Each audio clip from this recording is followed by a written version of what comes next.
If you're an athlete, you've got a 5 to 10% chance of getting a concussion. If you play football, that likelihood jumps to 75%. But despite the high frequency of concussions that occur, many go unnoticed and untreated. Here's what happens to your body when you get a concussion. The brain sits in cerebrospinal fluid in your skull. The fluid can help to absorb small impacts, but a significant knock on the head or whiplash motion can cause your brain to hit back and forth on the walls of the skull.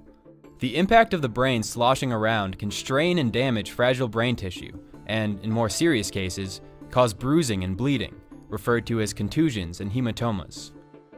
Of course, this damage may not always be apparent since it's not outwardly visible.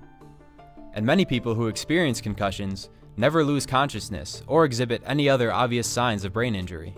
But studies have shown that people who have already experienced one concussion are more at risk to receive a second or third concussion. Over time, these injuries can cause serious cognitive and emotional disability, and in some cases, death. So if you're ever feeling a little dizzy or out of sorts after an accident, make sure to take the time to recover and see a doctor right away. This is a concussion. A concussion is a type of brain injury. You can't see it. You may not have a bump, a bruise, or even a scratch on your head. All that has to happen for you to get a concussion is for your brain to move around inside your skull. You don't even have to get hit on the head. A jolt or hard slam to your body can make your brain bounce back and forth against the inside of your skull. Getting a concussion doesn't always mean you get knocked out. Less than 1 in 10 people who get a concussion ever lose consciousness. And you can get a concussion in any sport or physical activity, even skateboarding, biking, or snowboarding. The number of sports and recreation concussions every year could be as high as 3.8 million. That's more than the total number of hairs on every monkey ever shot into space in the last 50 years. So what do you do if you feel like you've got a concussion? You could have symptoms like confusion, headache, dizziness, nausea, fatigue, or a general foggy feeling, like your brain has a bad Wi-Fi connection. It's important to report it to your coach, your athletic trainer, your parents, or even a teammate right away. Otherwise, you may end up like Mike. Mike played football. Mike was the team's star player.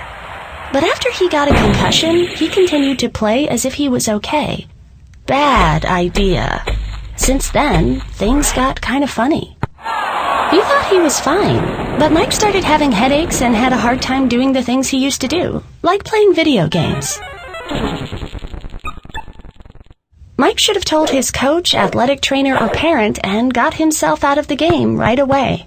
If you think you may have had a concussion, it's important to see a doctor or a medical professional with experience in sports concussion and not return to activities until they say it's okay.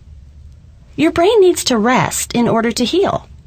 If you don't rest, you could wind up like Jessica. Jessica was an all-star softball player, straight A's, busy social life.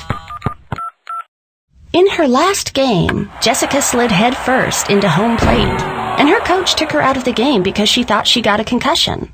But she didn't make the right decisions after the game.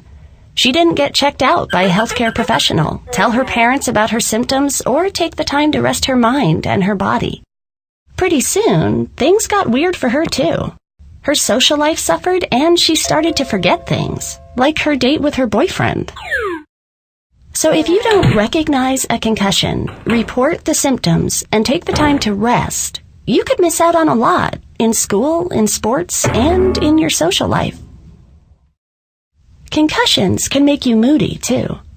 You might get angry, cry, or act just plain weird for no reason. And you may not even enjoy doing the things you used to like doing. Take the time to rest up completely after a concussion.